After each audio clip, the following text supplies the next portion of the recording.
Good morning. It's 8. The views and opinions expressed in this program are solely those of the original authors and their contributors. These views and opinions do not in any way represent those of MyTV, MyTV staff, and or any contributors to MyTV.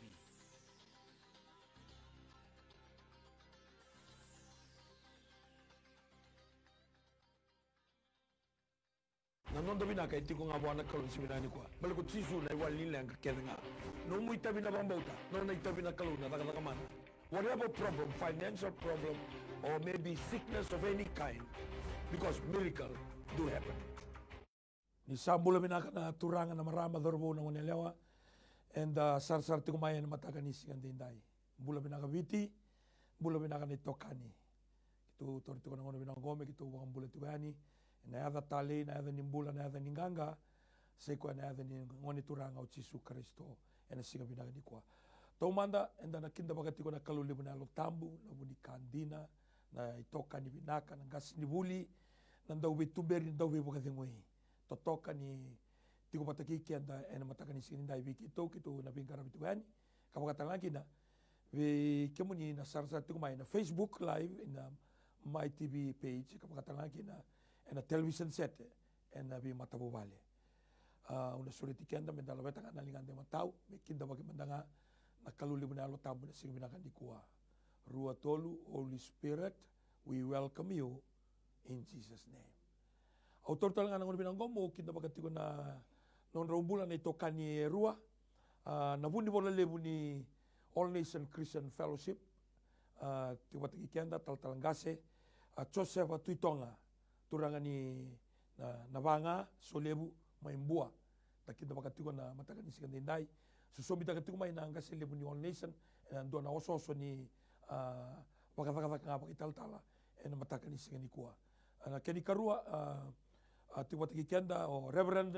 Dr. Puate Mata turangan ni lomaibuna viria initasiri angka selebu ni Apostle Fellowship International na baka binimina kina baka libuan na turanga ina matakan ni singa indai menirani sabra tumai ro bulan-bulan orang na tamatan ni kaloro ndambe tiko na sirvina ni kwa kau baka bauta na vika kede ke tuna talu ta ni kwa sa thingo mo minomu no no ndambe to mai kina ina sirvina ni kwa ndambe baka bitamani ndambe baka bitinani ni sa tukuni na masulaki na tobi mate se non banua tarami na screen dona turanga ni matuku mailau tiko i nabi wakau non nadaga tiko kwa nabi mataka baka ngo ni dodaga nabi masulaki do toro boleh kasarmai tarasaranga na screen nano na baka bauta na kalau kane volta boko sa toro na kalau me baka bauta di sambula ko kwa kito na ni tu itabi na masu no mu itabi na baka bauta no na itabi ko ya nadaga mana au bikin da bagital tu ngabi kan na ngoni buli na university ni deba kana presidendi Mr. Nangarse na muno ni live tiko mai kina na singa binangani ko I take this time to welcome the USP student that you are live this morning and praying with us and committing our nation Fiji to the hand of God Almighty. It's wonderful that a time such as this at 11 to midday that we can come together and God is using the platform to pray for our nation, our leaders, our Vanua, and especially the body of Christ. So I take this time to thank you and welcome you, a student of University of the South Pacific, for tuning in and be with us this morning. Not forgetting other people that you are tuning, that you are non-Itoke speakers. I take this time to welcome you. Most of the prayers and most of the discussion will be done in Itoke language, but we are rest assured that the Holy Spirit will interpret to you in a very, very special way. Tomanda, kinda bagati ko ng bulan ni Reverend Joseph Tuitonga me bagambula man dabi weekend na matakan ni sikandin dai bago si weekend na All Nation Christian Fellowship talangasi Joseph nakatumanda utar no ni nango mo nakatakan na kalo ni suleto kinda na ngauna menda main dambi kina bawango menda na pakanjin tinta kana dapat na kalo ino non dambula meron ni bangambule kinon dabunu konta tangi dagat ko na besinga utar talangan no nango mo weekend ta pagraramba na be tigin ngo Kristo ni barang itu mena matakan ni singa dindai ni tu mas ni napakalunga te community ko nakalu yan matakan ni signi ko sino sar-sar ti ko may bakadalka do na kay unggay ti ko kinanakalu masarap mena program mo go manapakan din te ko kinan matakan ni singa dinday Ubi kita begitu kenal mun song lutu na All Nation Christian Fellowship. Kimuni na turang nang kaslebu na tapangan indir tukina na matakani kuwa sa kita bagi kimuni tukan na turang Yesus Kristo. Kimuni na tal ngasi na tal doni bingarabi. Leni mata bubali tama na tina dorobo ki kimuni na ngon lalai. Sani kita begitu na matakani kuwa na tatali non dongoni turang Yesus Kristo. Ni takani na buki kenda na karuna program mongo. Mendana pakan din tukina na kau na ngonan renre ngonan boleh endala ko duro mutingo ni matikina umay tabut ko na bos ni biketa bagi raramba en matakan sini ko baklu ngati kenda na turanga na wale butalga se Josepha titonga wuni bola lebu di All Nation Christian Fellowship e witi batake bura tal se Reverend Dr. Puate Mata ni bekinda baki manda na nonda bonola mano witi kapago sibikine sogolotu Bila sa lebu talga se aturono me nona na klona langi pagoro ko kile pagabinaka ka keve bogo doringo mero ko vindu no hallelujah we kidaba we come don the Apostles Fellowship International kem no matamo se da ke national basibol kem ro da bola tal ngesto dogo tal autoridad kem di sosolotu ena matadai se tengo le da bio kani ni borno tu mai ne bi matolotu bakari so da bo lebuna bi to ko ni bi to kani tal ngesto dogo bi sosolotu na katamo bakari ta bi kamni Vina sabo levo nan dua bata nyangwe kariso. Kedu sabo ko moto ndende ndo tene ndo na singa. Ko wana kro vikato do ndanga tingana. Na mos do nga en walia en semikro sebitarikina na klo. Vina sabo levo. Na levo tal se Puate Mata nda baka bina kina baka levo na turanga na sigo bina kanikua. Ngona nona itu betu bangana kalo. Nona bibo karo tengana kalo. Na bibo ke lulu tau doko. Kena bibo karo wai.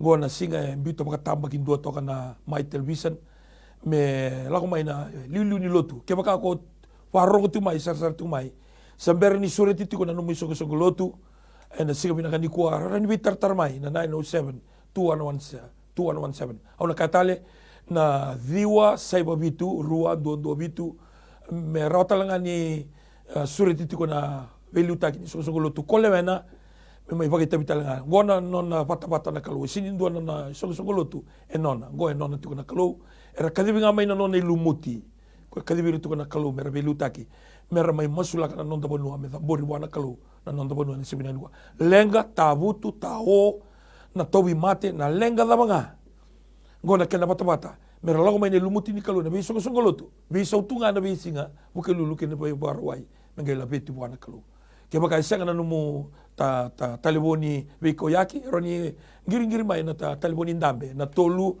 ruabitu 52 tolu ono o katale tolu ruabitu 52 tolu ono 3275136 itu kuna mai ni semper tu ni rei na mundo nga sile bu sile lulu lotu me mai bagi tabi ena tutalanga na kena slot ken mai woti na covid tini kadiwa ena senga ni woti na program ngo bagabo ke sa sin ndo nga sabi ala mai en dola tunga na bata ni bengara bingo bale tongo en nona na kaloi sindo en nona ke baka na sureti mai so tali mera mai en sureti mai me do masara singa sa kadibi no ndambula se sa ubu nanda bui ko ngona sibina ni kwa imberin tiga bula bi masulaki tal gas chobesa o kana masulaka na nondo banua asane tini ka ba matantu etolu na tikine ndona raudio sobru kalima kena korre ndona undolu ndona raudio sobru katolu kena no ane tolu nan rau mai dolo mai dake me ado sara kera kena beba barabi anu lebu anu lai tal gas Puate Mata ko na masulaka nondo matentu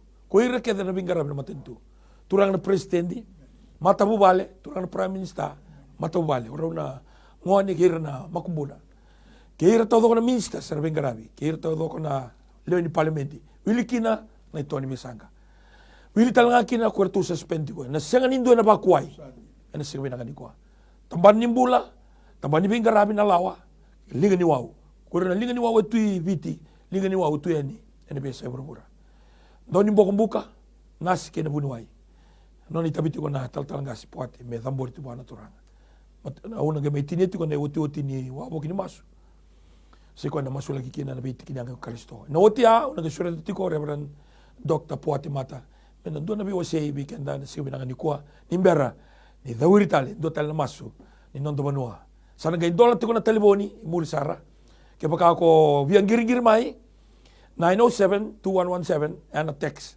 Kena 327 landline 5136. Au sabi sulit talaga bikin tentang giring mai. Ni kusa giring mai warung tu kan telefoni. Kuni warung oda na television balte na delay tiko kina. Ena baka buna nonta tu siang ni connect rawatiko. Ena baka buna tu na delay. Warung tu kan telefoni sar tu kan television. Ni kusa giring mai. Au sureti kenda menda sa dua bata menda sa lako kebuana kelu ena masu ena sing binang ni kuat. Tal gase Joseph. Tremenda do sumbe na masu.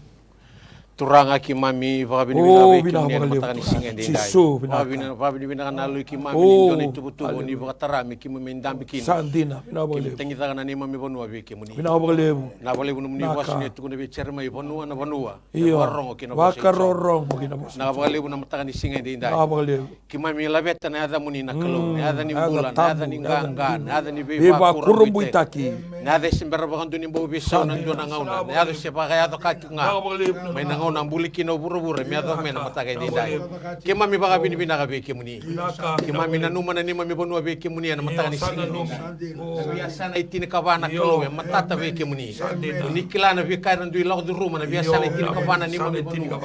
Ki mami baka bini ka be ki muni na mataka di dai. Na bale. Tatara na biasa na Na bale.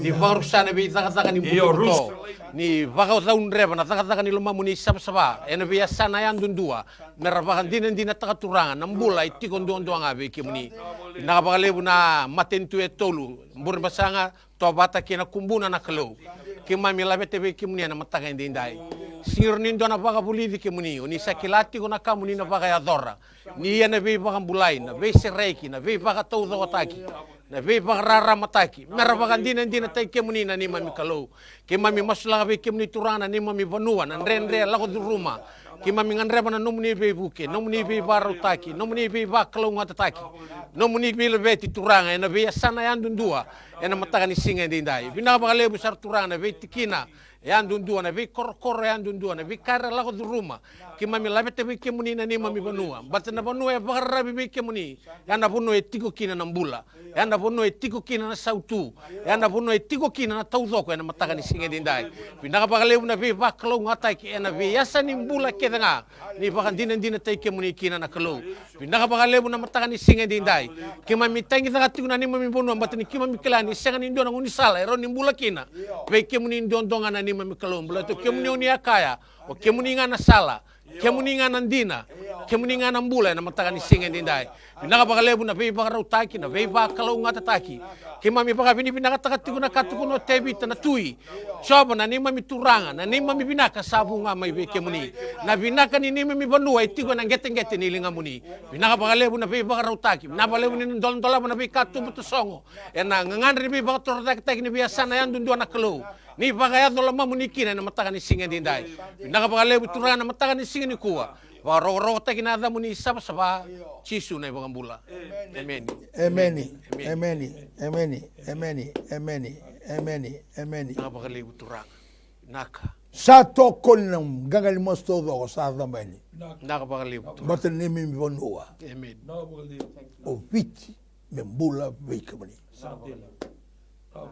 me kakuna kaluta ni viti ko ikamuni ndondong na klo na bole buni serong masu ti ona klo ni sini tamatam ni lasu kemuna klo na kanzu kaya ena pagadori na bosa todo lo metamo ni ngusumi na klo ni sini leso ale vekamani ena pagadora na kan nek na baka kuni sa traike ni baka sabi naka vekamani alom ngawon ngon klo au la beta traka vekamani na matito kena bilotaki temwa tura na president na prime minister attorney general na speaker na klo ire todo na bilotaki na minister tolibi songa na klo tolibi sanga en mati ire todo ko ire todo tutto le bilotaki na matito ngo kana mali bosa na matito bika kedanga en bagaro rongo bikabodi oh hallelujah matito le bagaro rongo bikabodi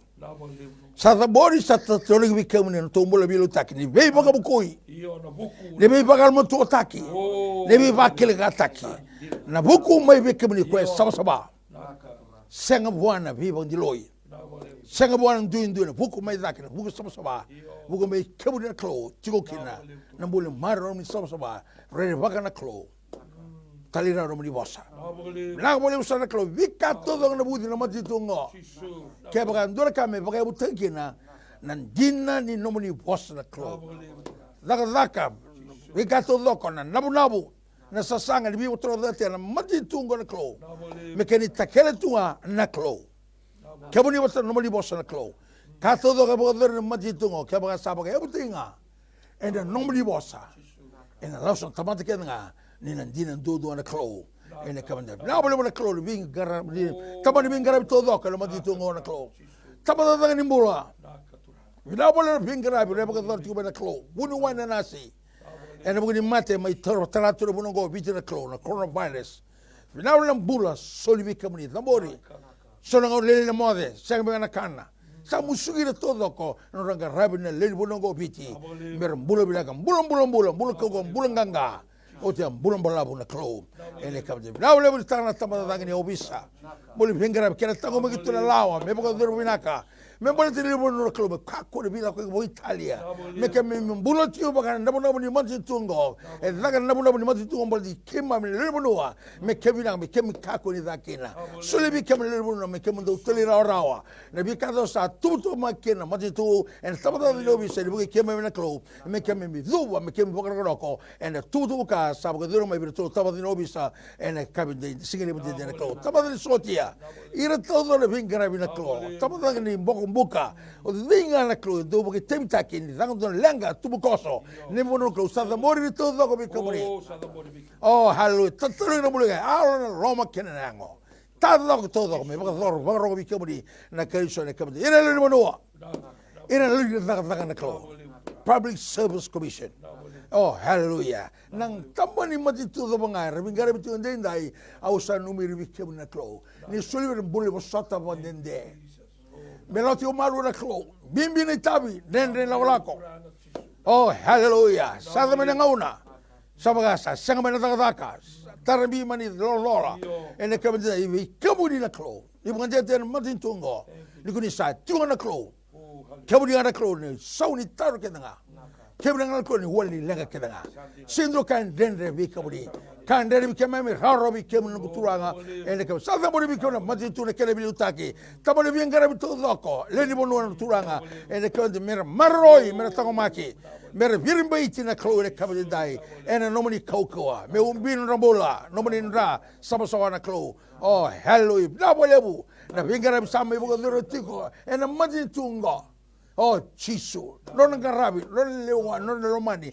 Na leo ni bonua men biu be kamri. Me lute ki tio na bunongo na klom. Me berto na bilu te na mati tungo. Berto bilu te tu na nomni lewa. Ka kuna na to lewa. Me adanga na nomni lewa. E na mati tungo na kloni. Sa adanga na nomni lewa. I buru bonongo baka sa daga timo malangi. E na shiriki. E na tasiriki. E na matata. E na mazala na klo. O i kima na klo ni matata na klo ni madala. Na to boka tutu na mati tungo na klo. E na matata vinaka. E na sagini buawa. E na sagini mende. Sagini buawa na klo. E na matata vinaka. Ni kima na klo ni matata. Ke na klo ni madala. Vinau sara. Lebi kima ni mati tungo. Kele bilu taki. To na bilu taki maidake. Bote kwendundo e muri. Sa mbiuto dara tombolo vekima ni. Merto bilu taki. Merto vitumeri. Merto zidbaka na mati tungo. Me bakasa nga. Me mati tungo. Nomani lewa i buru burungo. I vitungo bakasa. Ada tume malangi moni vaga roro tiki na klo Chisu lebo bola daula lama. Amen. Amen. Coba na ni mami kalau ke mami baka bina bina kabi kemuni. Bingangkan di masu saham bagi bi kemuni. Singa bina kan ikua. Masulaki na ni mami banua. Masulaki na maten tu belu taki. Masulaki na bengarabi. Ke mami sahaba ka bina bina kabi kemuni. Balna no muni bose kabi kema ke ni mami baka tau ko coba. Ena sanga na kana alme ke mami. Baka dabori ke mami banua be don ro ka tumberi ke mami na batinu di wa sandro no malua. E baka bulan-bulan taki tele mai na longu. Tumberi na ni mami bulan sal dondono ena buku ni adamuni ke ba ke misala ko sibita na buda ni alo ni mate ke ma mina sanga ni rerba kana da bal ke muni sati ko batake ki mami no muni tito ko ke no muni matana ki langi ena pagarauta ki na tepeli matai ki ma matana ni mami meda ke ma mina kana ke ma marau lumuti na uli ki mami na ilumu huambal na me mami milo ke ma mina lako tiko ngana no muni vale ena be singa ke ngani ni mami mula o ke mami vaga bina ka be ke muni mbaleta na vinaka na taudoko na vagadengu sa lago nga mai be ke muni ke mami sa vaga bina ka taka na singa bina ka nikoa na no muni lotu sambula na bono ko bina ka vaga lebu turanga na rara malebu ka tandu mai kina ni mami banua mai sayabu na muto e kaulebi na kana tamata e kaulebi e mboko bagandua na lobo ke na moto e lutu na moto e na singa bina ka nikoa boleta nga na dina ni no muni bosa na ni mami kalau e sa ni mami tabi na kawa tamata na ngaunango mi ke mami la veta tiko vaga tusatiko ni o kemuni ko ni sa vaga buna na ka ke nga no muni bosa ka ke sini tarana vale go choba iera na wada wale na matai ke baka senga ni ni raba na koro go choba iera sanga yandra wale go ira era yandra tiko ni ke mami na soe na mataka da berber ni baga dengu ke mami na kanya tu na mandra nyoda o kemuni na ni mami kalau ko ni sa solia nga na mode ke ina baga dengu ve ira ko ni salomana mi ke mami lago tali be me mami roli ke be ke mami lago lo mala ge no muni tiko ke mami tiko bura tutu ni ba muni ke mami lago sombu ki mbulu ko ni sa tiko mai kina ke baga ke mami roli matana ka dua ke mami sa tiko talaga mai kina na ni mami kalau mi ke mami lago ke be na ni mami kalau ke mami sa mora kina na no muni lotu sama o me kambasi me bagarawai me takele me bagandei ena ni mami banua mbaleta na sisawa ni kalau e se bukunga mai na buku ni tamata na nona malu muna kalau e se kaukau nga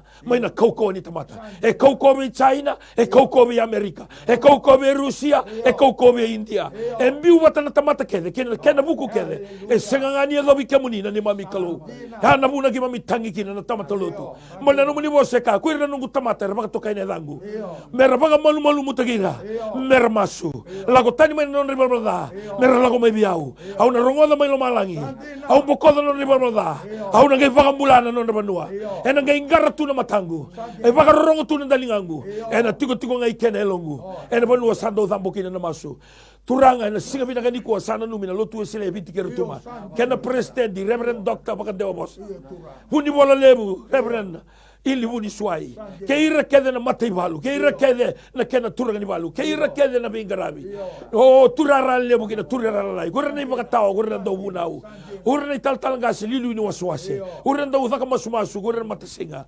sadambori be kemuni na singa bina kani ko lotu kabitu na kena be lutaki sadambori be kemuni na eklesia archbishop ke ira kede na mete ke ira kede na bagabuli na be paris todo ko sala beti be kemuni hena singa bina kani ko Assemblies of God Reverend Dr. Moses Sedakau ke ira kede na tal ngase ena be songo lotu kara bagarugi tu na Assemblies of God sadambori be kemuni na mataka ni singa ndai bina bole buna alo ni ngarabi kemuni bina bole buna alo ni mositi kemuni hena singa bina kani ko masula kina bula tal ngase sulia kurlo ke na CMFI ibichi kwata ke bura ko ira kede na tal ngase ko ira kede na tala ko ira kede na do wingarabi o ko ira daga na office sadambori be kemuni na singa bina kani ko All Nation Christian Fellowship tal ngase epeli ratambada ko ira kede na kena wingarabi matai valu ke ira kede na kena do wingarabi ko ira na ngoni ko ira thorbo ko ira sa masula ke be kemuni hena singa bina kani ko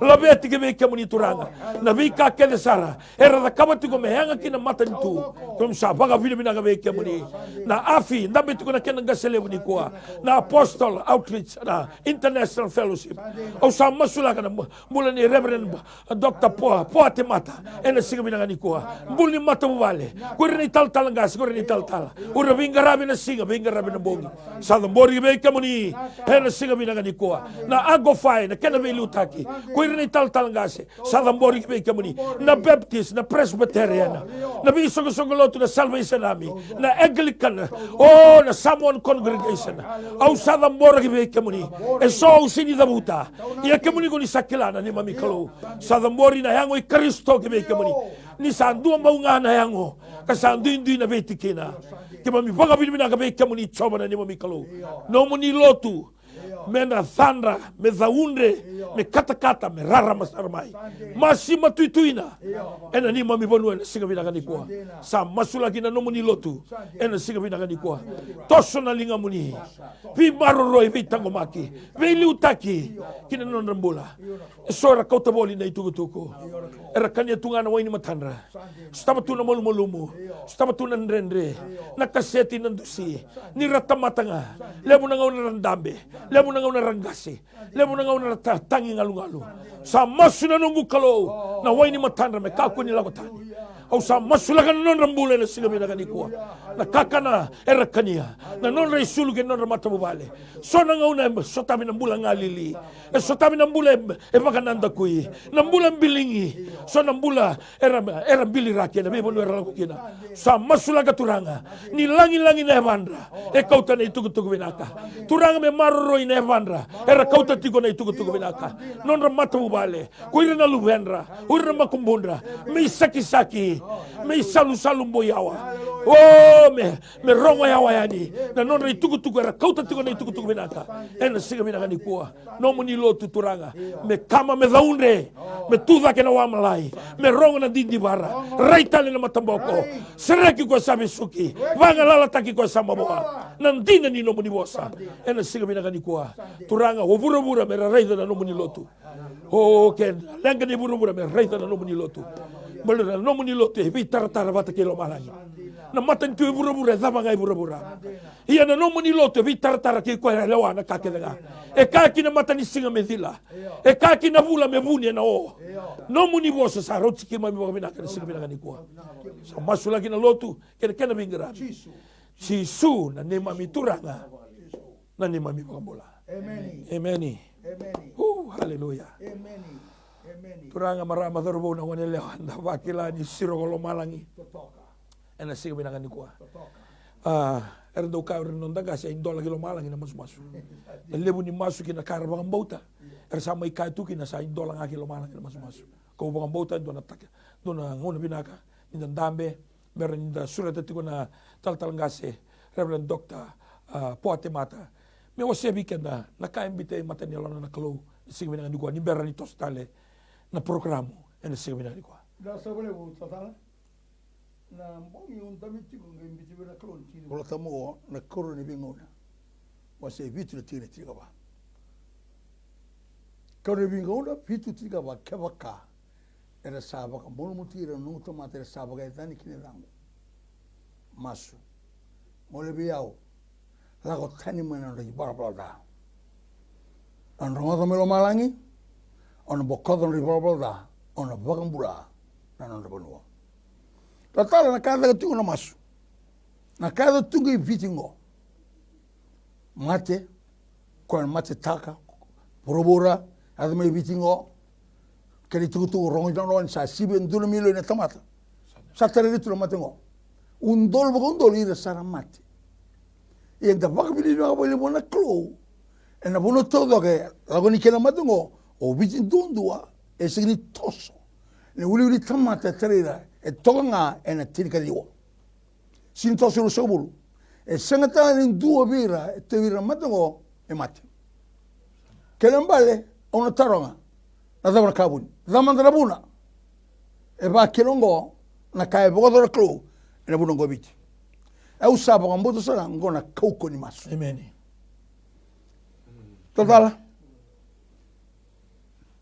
Au baka mina tava le bona kalona na mbole telioni so to New Methodist Christian Fellowship do mi mata dada ando mo sitio kwa ando sema tiko mai boka mo tikende kala da sema mai au sili baka teaching anelo na kado go ibiti na mati tudo do ngai sili toso ne uli tamata teri na matango sangata ndo ya mateke ngona kau ni masu ya zamta kida ka sa tiburongo esa ubango de mesa lebu na soto bango ena segamba ni ramen da soto bango na nguna ena duro bonua ena mona libu ko satungo Hallelujah. na mbio libu sarin do bangata danga lebu na bunga lutanga ba ko se denga mi lutaka gele mo nabu singaka na kala kaloko ngora kame ko bo na kalomaso danga masu ena segamba ken da tubo tan duro bonua Serão ni samane londa. En doga na una. En masu. Eu saba kambota. Che baka nduna ka me da sa ka ba bo logo biti. Me sa le vegetale non di baka tangi ende ni mulle masu kendo tar kan baka tangi ende bana kan da tikini ngongo. Yo che mandare da mandar ka u baka la na bo total. O ma robo le bu baka ro timo Ucraina baka te o total tamada io bango che baka saman changa. Sa la como vi una tamo ni dabuti na masu na karuni binga una na kena wase vitu chini ka ba. E dabuti tanga na masu. Kembali nakal wasa tiko pata ke muni nambongi nikila nina oso niko tal nga sala tamada na lo ngame buri bol lebu sana num mandingi mo sana wasa na bosa nikalo mira bolebu sandina dilo no kembali borote na masu daga tingo e bana ka politika me tigni masu sandina matai kebaka era saba ka mbol mul tigire era mutamata saba ya dani kine dango o de isso divino na tomata e bodene dan Iro tomata. Kena tomata. Yau lotu ba kariso, nada kariso, enda badini kubina da. Kemna kenda todo tomata lotu ba kariso, ongo kenda, enda badini nada. Kena mbale, koya bana kango tuno koya. Bamulo muti kenda, masu, mole bua, lago todo di problema. Na bana kango, ame da todo, tini masu kebia. Kena mbale biau, ikamne barontingo, ni da bamulo muti kenda. Otam daga masuana klo mi dangole kibwa daga lauta mi di problema viau anambula e kaboro. Au ta kusumanda. Taltangas. Bai. O se do buno na lutu se le ke muni sa tuna area di bi balutu taki. Iyo. Iyo. Muni lo mai muni mai ndambe bataki o ike. Iyo. Viau ya anambula la kusobo. Iyo. Igoro ni waronga da indua e sengone lele no bula bagalo na 95 96 97 no muni baga madala takatiko balte ne sona mu ba mal mu sali tiken durtunga mu baga mal mu take o baga daba biya una be suretini ke muni sini reda mai na nungu ngone ena pura ni bingara bi baga tal balte ke muni kila na nungu bula ya ke muni ngai taura ena ndoka kina rokoba ke muni ngai ndambe ke muni barongo tale be indua ando warong tu bikem ni. Ya. Baka malu mutaki. Ya. Anga na mbuli baka malu mutiko ya. Dona mbula baka herba ke bondo mbula vikata nda baka tuke tamatolo tu vakariso anan dondo ka bagalo. Spiritual pride. Spiritual pride. That's very dangerous. Kena mbale me kaba me baka tiki tolo bio kena ngona klonde dai baka bina tabale kon sar kena mandingi mbaka me wo shebi kanda.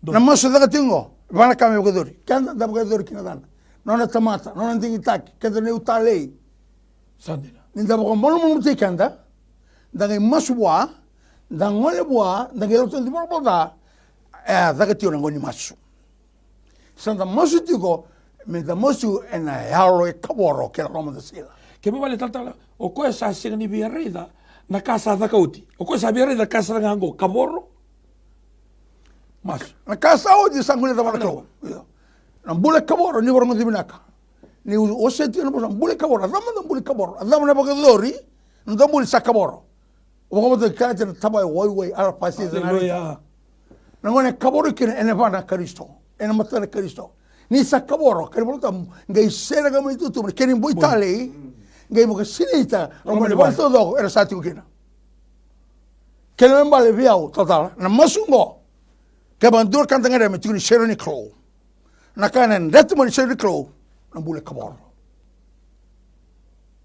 na lomanda sila ke na bibi boro na isoro sa sini zata la klo santo bole kana klo bira samo lu bone nonda o baka sama tanga na ruana masu dona fari situ sana dua au sini bata ki koya ya na mo sa sini mo subo mulu tu ana mo dong toka ana mo subo doli ko ko no sa ba doli ko ko na no mo silo ngana klo kon fare gori o si bati ko au sini bata ki koya e bala da dineti ko kongo yo no ni baga reunion no mai kaboro kani volta buni tal no tiko ko ndo rongo mas ko ngando rongo mas ko tal no sanga ko na kalo ge rongo di ko na ko ni bala da balta ngani kaboro ko ya bala don soliti ko ne katini do bu nau kila tu volta bale tanga ni baga reunion na esa kaba me kilekina ka solia merkla di tamado buti nau na kai da kai ke wana klo me rongo kina me klei ke tambu tenda da garba klo tu anu gilangi ke no sio sabato tamata na turanga e sino sena lengi no Hallelujah. ana ko da ronga di tu mbula poka mulu tu mbule kaboro ni sakaboro na non mbule na mati di klo ni da poka mulu tu ke de tala da ngoli wana klo na masu da masu na ngoli bantu ngoli bantu mbulai o ta menda ki lago te ndi broda e a wilikina menda baka tutusa ena yaule kaboro da baka mormo dike dele kaboro da masu ne le kaboro roma da sira che era ramususo da lotte di broda da tutusa ne le kaboro roma da sira bibi boro che me vale na kabuni kato da digo is brokenness santa kaboro roma di klo na kaboro roma di klo and that many seroni klo isa turi seriklo sa kaboro e na matana. We will be the center of attraction when we are Christ-centered. When we are Christ-centered, we will be the center of attraction for the glory of Christ. That will all come about brokenness. Kaboro, kini moi. Isini mai imbui na tabaya. Kona yang tunga sini mboy kona ka tiro ama na mbulo bidaka na mbulo kamida mbulo tale ani kaboro kebal bi kanda daboro ti men dai au boka bi na ngoli wana klo ni boka gesa klo na tomata emeni me visure ti bango e tire kini na ta todo ga de que tu kini naki na ka tele bi tu tire kini naki e tu tra na kamida boka dora Kena na katari bi rurutu o biti e tiri kenaki. Hemeli e tutra na kame na kaba membala ta kasa do tigo. Adon do be kaba poko na kaba no mubula. Men talo men de mi masu ya na bosa lo tivio corporate. Whatever we do, we must do it corporately. Should humble ourselves corporately. Pray to God corporately, not individually, not denominationally. No. Humble ourselves corporately. And pray to God corporately. We seek His face corporately. Come out from our wicked ways and repent corporately. That corporately, the center of that corporately is brokenness. I believe with all my heart. Lubengo? Niza sar zakaba. We can tabagaro timungo ni tutungo. Close in mitamata. Santa bagadore panakaya. Dabamulutika de el Caboro. Na Roma da Sila el Caboro. Da Moswana Clo, Roma da Sila can el Caboro. Ota del Noqua. Roma da Sila el Caboro. Da Rotu di Barboda. Da Busa. And a Roma da Sila can el Caboro. Duna no represente. And the Bogador con a Congo. If one come in the Bogador, na Mosatico. Da most in the Caboritico, Wanaka. O Mulukenda? Caboritico, Masu. Caboritico. Mosiwa Caboritico. Da Molibico, the Caboritico. Don't tell the brother. Don't tell the brother in the Caboritico. Santa Cabana Kaya. In the Bula Cabor, Ramatico, and only Mas. The Clo. And the mother is Turnaka. And look at the middle man line. Good drug and Basu.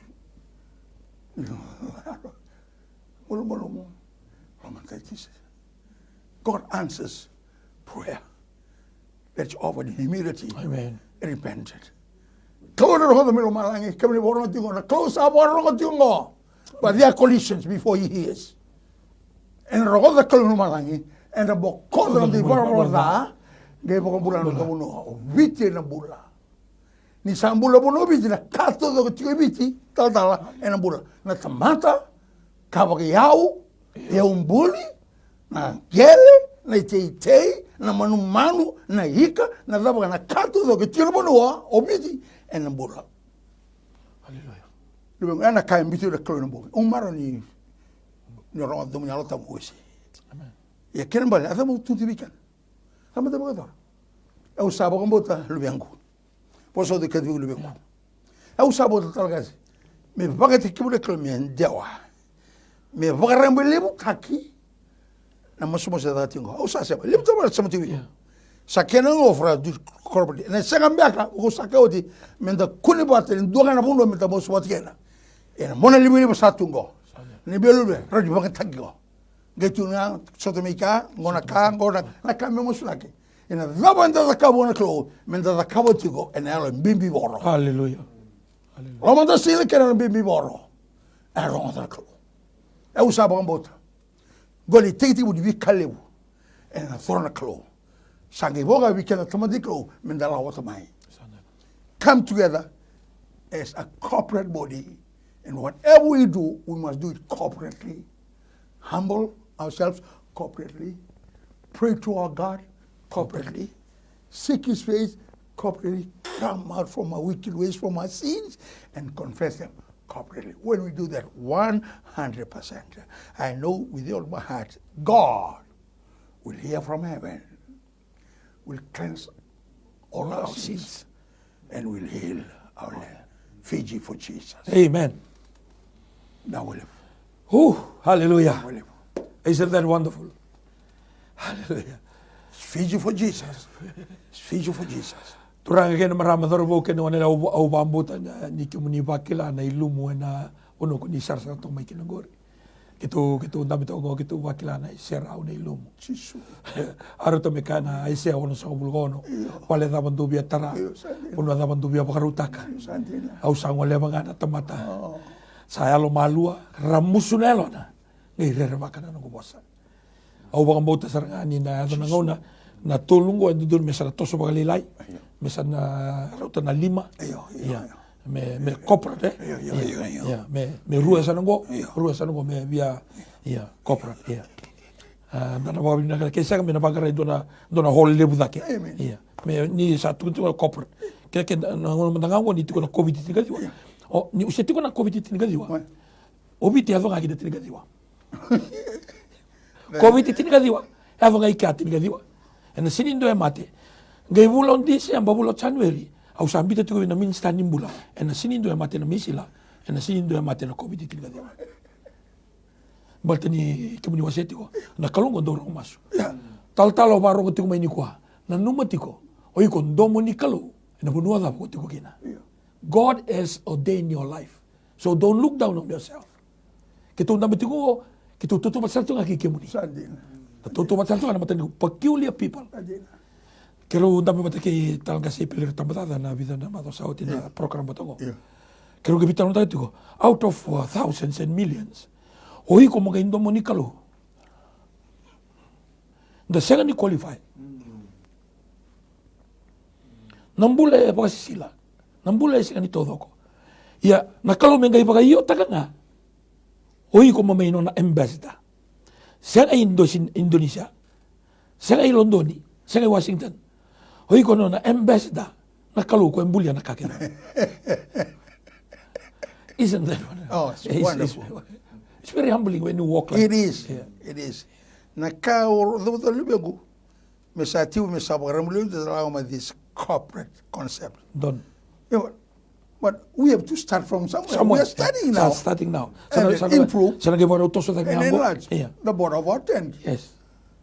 Get other people in. And I have to tell you na ronit taraiso na tu program nambogi. Baltan lilibo na tukoy bale. Yeah. Over to you. Yeah. We are here to support. Ko tu na turanga. Na numatigo nga na platform ko rin nom. Kembali ni rongo da tiko na revelation vir na tamata ni kalundindu ira lomai. On tal tu nga na nungwa kilkila baltani. O ko sa kabiao. That platform is not yours. I don't have money to buy this station. But he provide. Ni ada na o tsare. Yeah. Kembali na tamatalo tu bakariso miklatiko ngona na platform. Sadin. Yeah. Nabuno na andun dimbe kana ni luto. Ne balte ndo na kame baka tawo taki kenda tingongo. Na ni luto. Sadin. O baka samata kana 2004. Au bisi ko isanai. Ya buli tu Israeli ni tuna. Au manila ko Israeli. Kero bikila iba taki na commanding officer ko tu isanai. Gesura to ka tal ko ko mai ngande man mai. Nungula ko ni ka orto ge tu taki awe na be checkpoint todo ko. Checkpoint todo ko. Nangono sa tu ko kina sa gayang bakiro nungula da bai tal 2004 go. Au tal nga 2002. Ga imbita be ona turanga ke bakawale nga na lotu me reida na matei balu me bata ki kwa reida na yango na MFO multinational force in observers in Sinai Na uniform todo ko to bata. Iko sinikla kay Ghana, kay Australia, kay New Zealand. Na beret na damdamo, na scarf na damdamo, na uniform irae be grace to ka. Toto bata ka. Ngayon dua nga na kuila laylay, ngay indicate ta nga iko may biti. Ito nga ike. Ni ko reto ni ko sinle na kuila. Iko sabo la gani. Ngay reda ko okay biti o kay ni ko sabo la kay no ngay reda. Ni ko ya to yani. O ko ya MFO. Ngay biti me una tura ngato na. Nanunggulo tu me baya. Ni rare may na tamata. Kemo ni toto bata kede. Sangay tunga na local church. We need the local church. Mangay bingar bina. Kaya bale, ni usaduro yani na afi. E udhuri yani na nungu banino tu. Iyo. Balta na commanding officer. E nungu commanding officer. Nungu talaga. Ni udhuru kina all nation. Ni nantameti ko kera ubikadi bitadingo. Ni udhuru yani kina all nation. Au na reditadingo. Kera commanding officer bata. Endindu nga na company. Au CEO ni Bravo. O ko CEO ni Alpha. Ia na commanding officer. O ko ka hala ko kina kabila tai. E senga nindo bi kera o. Hallelujah. What a powerful. Ana au no tubi wasi to mandangango. Sa dembura katiko sa seri kitiko na ilumu. Kura mandanga nambada era mbula tu ga taranga na screen. Just if Christ become the center. Then we become a coming attraction. Not because of us, because of the Christ in us. Is a hope of glory. Ni taranga na screen. Resintari kinto tu, ratari Christ. Balikin tu, tiko nga na taon daw ni screen may go. Yo Christ nga. Tiko ike, tiko na screen. Ningo na ratatar may kina, resinitari poate, sinitari atu, sinitari chobesa, ura tarazar nga, o kwa karu bena kabila tay. Ningo na nga rataran, ngayon ron na inanra. Kani volta matay ni pitan dua tini kawal. Tum tu sini boleh nak alalawa. Sili ba seno kola. Cum do boleh na. Ratale ni wani turango Yesus Kristo. Mai nei bala sesewa. Era bakal dora tu na mundungas. Haleluya. Sa sini to sorot tu masuk. Haleluya. Praise the Lord. Nakangan dami kadmeta kana masuk tu sawa setu. This is the core. This is a secret ni masuk. Balik ba siya mo na masuk. Mau. If my people who are called by my name, yes, that means all Christians. All Christians. Lotu SLA, Taudoko, AOG, Taudoko, CMF, Taudoko, New Methodist, Taudoko. all nations. We are all Christians Because of his their name, Christ. Kembali na direction ko. O baka sa matagat ko new tarato na lesson ko rin at tinika tolu. E adot ko tol na ka. Au sungo tol malangi global warming. Global warming. Natural disaster. Ke ubaka uta na bonde. Me kanya na nung dobere. Food supplies. So tala na matelebu coronavirus. Ni adot ko na tol na kango. Me cancel na tol me na kuasa na dua. My people who are called by my name humble themselves and pray. Turn away from their wicked ways. Seek my face. Must be done corporately with brokenness. Sarota me koni karuni bingo na kena wasi rusa ulu. Kadi todo saranga me na safati. Everybody. Era que mi masu tu basa ula singa basa ula mo. Okay. That's corporate prayer. Fast and prayer. Not only that. To Ninive. Na kloro kami baguru sa Ninive. No, it's fast ula singa. Gila na ba ko to Ninive. Na lolo kram. Uli manda gina koli. Lolo tanga na koli. Lolo bul makau. Lolo sipi. Taudoko. Megay sini bukan buli ni bukan dapat kau. Megay sini bukan buli biti bukan dapat kau. If we who are called by his name humble ourselves corporately. Kembali gura taun taku kibiti ko na dumu anggarat ko na panggarat ko ne wali nilang. Right. Yeah. Ko wali nilang ka satu ko ike. Right. And we will be the center of attraction because of Christ. The answer to all the questions, the solution to the problems with us. When we are Christ-centered, we will be the center of attraction. What's the secret? Brokenness. The glory. Oh, hallelujah.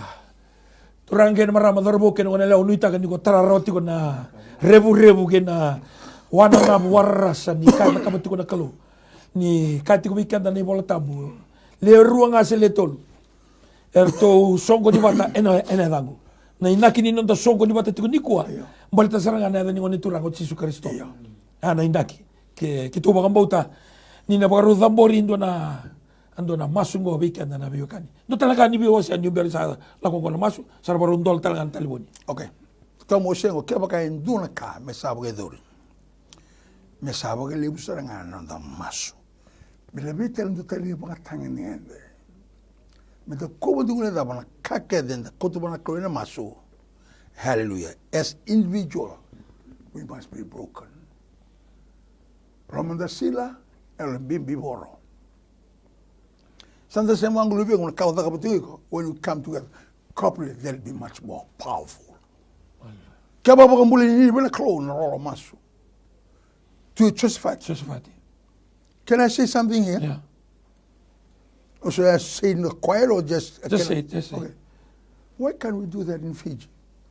we can Means that much like a one claw for the government to set aside a day every year to be declared national fast and prayer. Sunday We do that corporately. So most of basa, most of me on that day. Get on the prayer points. Sunday na oh hallelujah We can do that. Kebasa msaka wana klono maskango. amen We need that. we need that I don't get me public holiday, no. It doesn't really matter. It's a public holiday or just holiday. But there has to be a holiday, H-O-L-Y, D-A-Y. That's Not what we- holiday, No, H-O-L-Y. L-I, no, H-O-L-Y, day. That's what we need. We need that. We must come together in unity, hallelujah corporately, and pray. You can mention on the clothes. hallelujah God honors unity. God honors humility. God honors corporate brokenness. Kaua. Ni sule bira na inui ni tiko endua na inui o kemuni na ni mai mikalu na matanga ni singa ni ndai.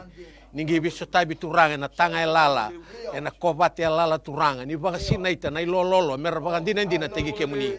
Kem sing bia mereda na senga ni daka kem sing reda na musni sau. Kem na redi kemuni nga na kalum blati no muni boso ni tuku na choni tin kawati kadiwa. Ke baka ndu redi ni sambula ndo na mbula talanga baka kina. Ana bunu ela ko ni kina na logo ni mate ke mami kem redi kemuni na kalu. Na bale buni na tarana mata ni alondra mera redi kemuni na ngona ndre era logo duru mati ko ngoturanga. Mera na baka dina taka ni mbula tiko endo na kalu ko se nona tiko na baka tulowa ko rawata na kake nga. Na baka le besar turanga na nona tumbula na nona mbula na ngoni buli na kaya do tiko na university turani sa di Pasifika. Senga talindo na bunua kim na kauta kina. Kim sa na kauta ngabe kemuni na ni mami kalu. Pinaka baka le turanga ni na viso tabi ni na viva kalu ngata taki ni na ndolon dolaba na vika tumba ta songa baka rota na vika ndendre vera ni baka dua bata tanga na dui mera mai baka dina tai kemuni. Era bola tiko mi turanga era sini ngandrebi ke tou. Era ngandrebi kemuni na mataga ni kuwa. Pinaka baka le na viso tabi na biasa ni mbula ke nga.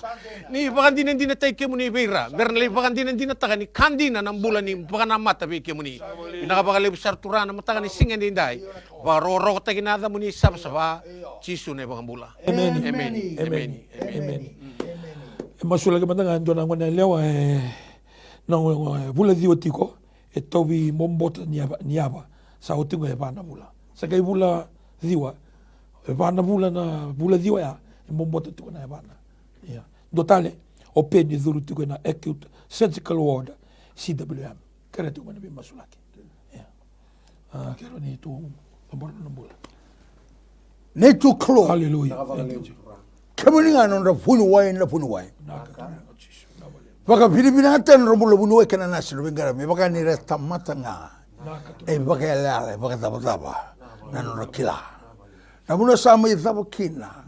Na tamate nga itibu chisu nonda bunu wai na bunu wai. Pinawa na kangane salo mingo na klo. Kona ngona pula diwa baka bomoto tiko na ngeti ni bana na klo.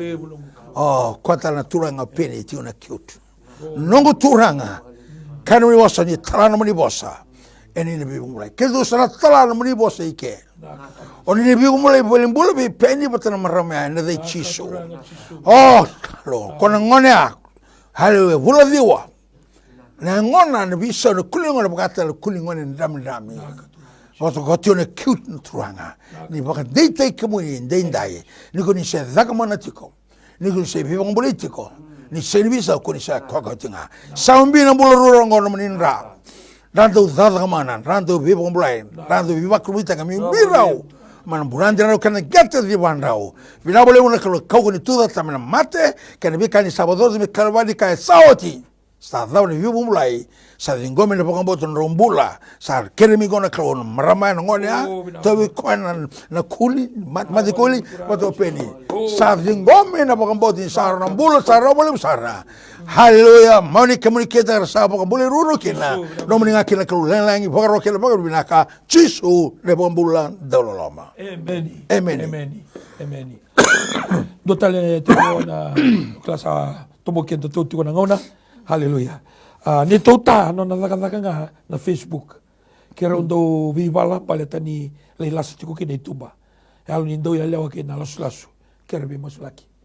Doya na kani karua nungumbula ni na mbula kina sudungi mawi do musmusi tiko wakalebu.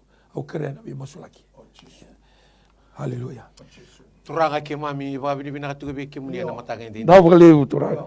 Na bakalebu na ngandre tiko turanga bir na lube muni. Era ngandre beke muni tuga na matanga ni singa ni kuwa. Singa talindo na bunu era bakara bitakin non rambula. Era bakara bitanga beke muni. Era bola mai, era teks mai. Bata nirkila na mbula itu beke muni na kalau. Au sa masula ka turanga beke muni na lulu ni mata bubale.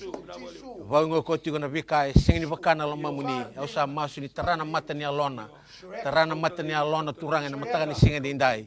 Varusana bi taga ni buto.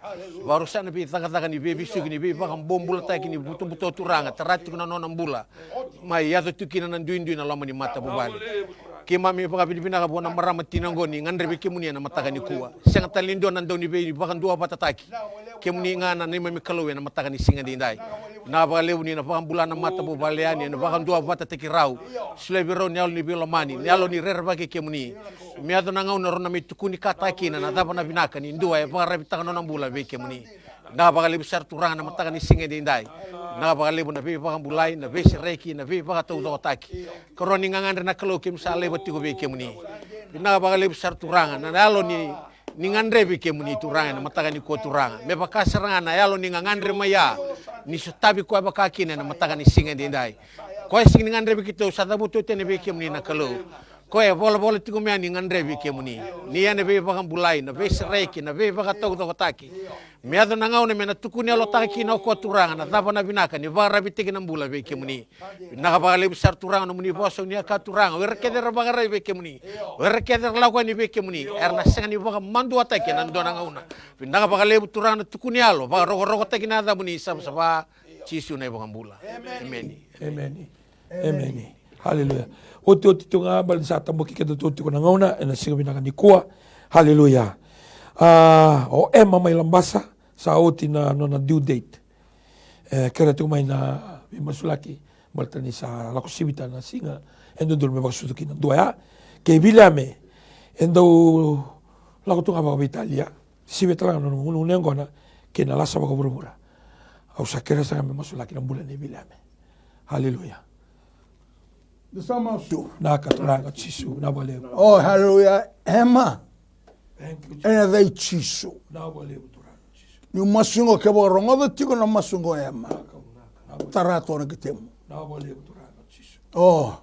Thank you. Keto sa, waktu sa. Sana waktu. We speak normal, smooth, and peaceful delivery in Jesus' name. Yes.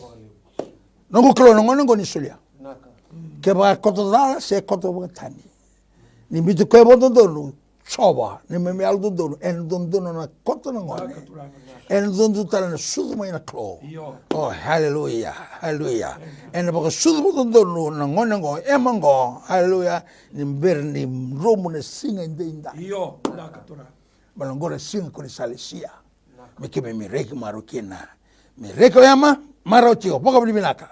Sa ta kosna klo sa ba sudu ba dono endai me baka roto kila klo na turanga ya bilame kondo bila ko to botali ba lelia hallelujah ngunya ngona klo oh hallelujah no turanga hallelujah selebiao selewana alo rere ba kikamuni na vingona todo con trake na ndo tale bilengona mirisa na badikitena me rere me tanga Ni mga dei tanga na lona. Ale vele daki. Ale vlako tua mga lele mga Italia. Ni sele na loma tua na londei, no le buka na kilka. Mai veka muna klore kama dai. Mi sa lobo na vila ka mga lele mga Italia. Sana tiwondua, sana alma tua, sana fuko, sana kilaka. Sa umbi vila mena klo no mena ndama na brand na kana geti le bana. Nrando bebo ko kuli. Nrando bebo ndei taki. Nan rana klo ndo biwa so watagi ndo bi shrek ndo bi bangan atagi me bangan burandela ke de geti le bal en vakila go ko pato no bubale dura ka saya do bibilame io saya do mole sa mai takoso chisu ne ke na srevi ko sa la me rano mul me rawo le usara sa rano mul bibilame sa rawo le usara me ro ko vinga ken na klo chisu ne bambulan daulolama Amen. Hallelujah. Amen. Weekend nga sa liwtu na text tungo. Hallelujah. Ke makani biang girmai na numatiko tolu rua bitu 52 tolu ono. 325-5136. Na lubengu endau tutubi matitiko. Tutubi mate waka sauri sa tungai. Kere tuko kwa nabi masulaki. Dua ya. Na page tangango sa rombo tungaki na kere. Ni tuta sandau biwo tinano na sa biwo tinano application na taban nyo visa. Me vinakatoka me reinstate tale. Kena katol ni tuta enda losit ko itumba kena maramanga ni tu neba kera bi masulaki. Kena matai se ko na ni tuta sa biwo tinano application sota dona na lube go to mate. Kena karua ni tuta biwo tinano application o visa kera me reinstate kena katol ni tuta rau las juga kena tu ni banga. Haleluya. Oh binabale butura. Ranga binabale usara. Kimami baka binibina katigo be kimni na mataga ni singani kuwa. Kimami baka binibina kataga no muni wasu ni tuko na mateni piteli mabitu. Do mbita be ko no mundo lo modo da kedanga. Isando na numi kimdo. Kimni ni tuko na turang na samin do na rokotolu. Au na baka bulay kimdo mena kimdo mati kedanga.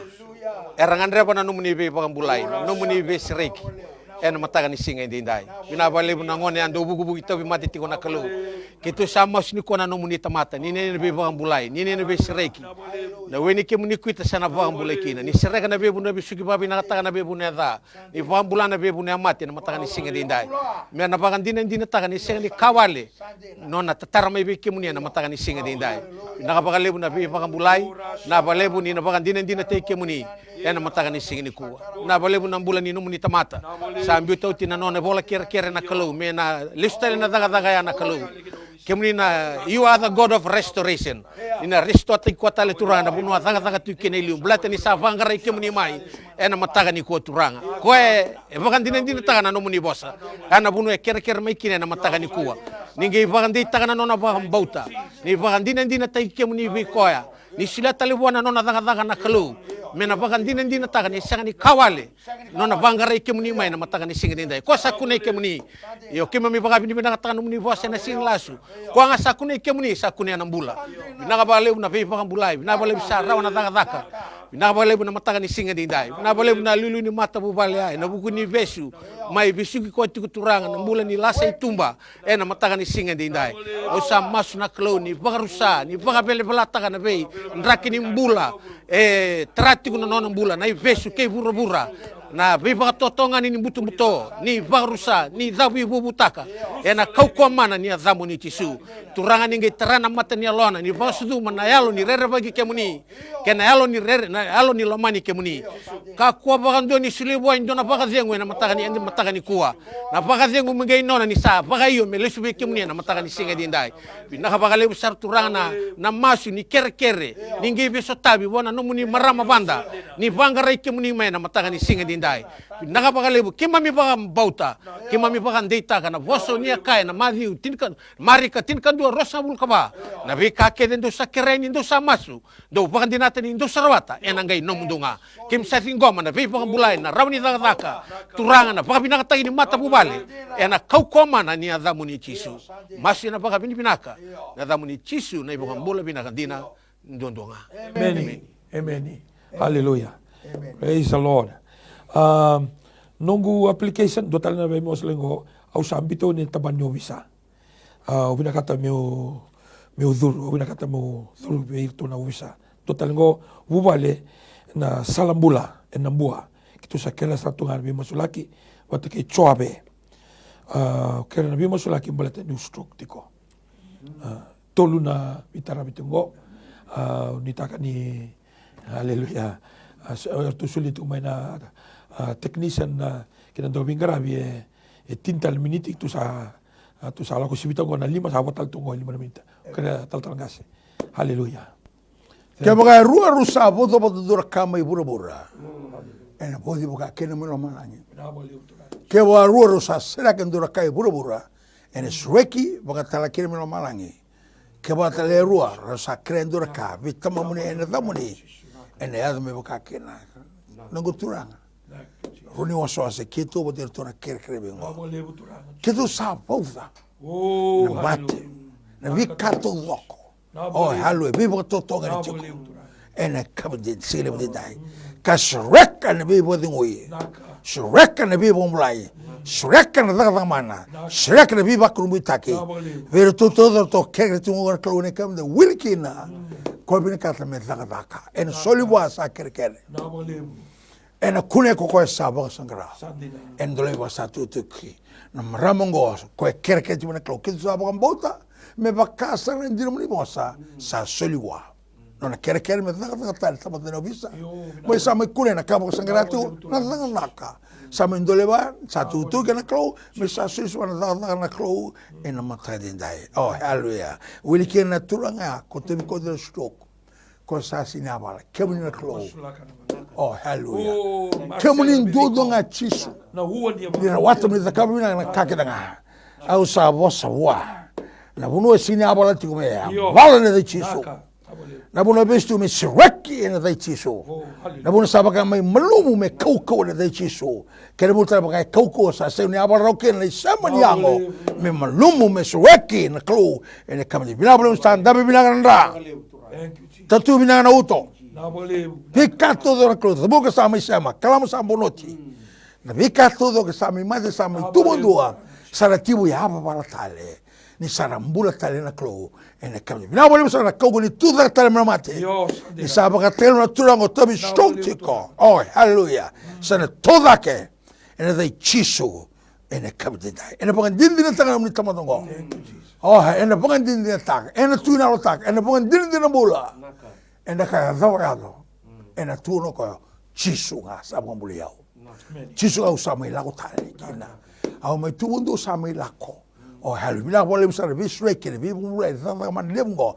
ni sabaga dorme no maninga kina na klo na langi pakaro kena paka binaka waso binaka tagin dudu nga kina dawani mana tambu sawa maso na paka binaka na damuli chisu ko risito na ibang bulandina dawloloma amen hail in Jesus name hallelujah me bakani sa tombo ki kento toti ko nangauna hallelujah na babu na ka boleh besar buana turang na siya binaka ni kuwa au na sureta tiko na taltalangase chobesa choseba ngai tatau nga sobe kana tuwa ni numdo sosolotu ni mbera ni sultu taltalangase poate ni mai dapat ko na program en seminari ko naka tu mandanda babina talwali bona klon sa bona mai dapat ko na program bina kongo nona batarati ko mai ya dona vital na matani sina bona masu anda babini bina kina bali bona klon en ala mangani sosolotu sa kelas atu na program na vitu siti kana velu tu lebu kana singa tambu batini sia singa tingo na lutu bata santa na lutu tunga na mona libuliba sanu ita kini ndana vitu ko ni tu ko maikina tratal na babi binaka na kini ngoi Kristo ni barong itu mena mataka ni ko kitu bia silatel ni tu babi binaka na balibu na vitu ko ni na balibu na biba kalungata kitu mena mataka ni singa dindai na balibu nonda bata tu na nona lolo mana kalu emeni tatalga sport Rasa boleh wikam na biokani boron tu mena Apostles Fellowship International nando tubutu le madam sa kilebo natiko nando bio seti na mona libuliba sa bio libuliba na bi tu seti bululu lo telebu borombo ko mena dua kina rona kloko diengo borwai sematale nando birongo di tale na mona libuliba na singatambu mena chinandua kina rona kloko to bolemo sama mai mas semberi motare tingo mena pokasongi bate bole lotu serang da sama tu amai ni banga tatu na mo libo na kau na ngungo Menda sama tua bunu duidan tukina ene kawendai. O vivo ngitalanga. Vi kemuni sa taru tia na keregari tatalangase. Atu bulono. Kora mosu vi materilai. Vi kenda todo graboro tu bai. Au sabo como mosu de chiso. Sa kerengon go menda toso da mai. Menda sama ta mai. O heli sa labona masu sa dobata. Ene bagadoka naklo niklo.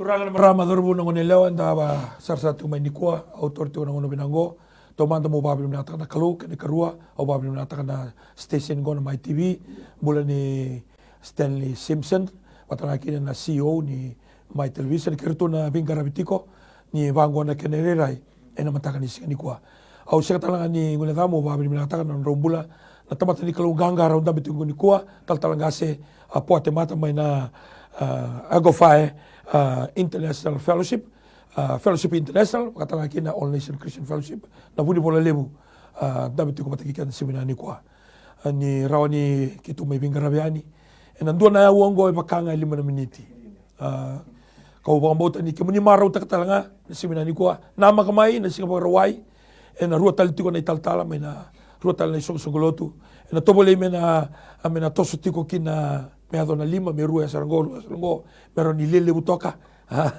mero ni sota bikin na kaba toka itiko na corporate prayer corporate coming corporate fellowship ena semina ni ke sabatara na kalau na bata batango ka thuruma ni nabi bale bikim do warong sa tumai loidake mai ongea mai namukilau mai mode como malo ambula na wale bo bankai sa mai na semina ni kwa me do batale nondangau na kataraba haleluya non dangau na kataraba sini kadua kina sini karua na kaloko mai turaki non da korturanga suba kitu sa pagamodiani kitu ka binang ba lebu na sema mai binang ba lebu miti na sema tiku mai kina masu tiku mai na sini kadua na kaloko moniti kina bagaruai. God bless you and have a wonderful blessed day in Jesus name, amen. Non da binaka iti ko nga buwan na kalon si binani ko. Balik ko sisu na iwal nila ang kakeda nga. No mo itabi na bang bauta. No na itabi na kalon na taka-taka whatever problem, financial problem, or maybe sickness of any kind, because miracle do happen.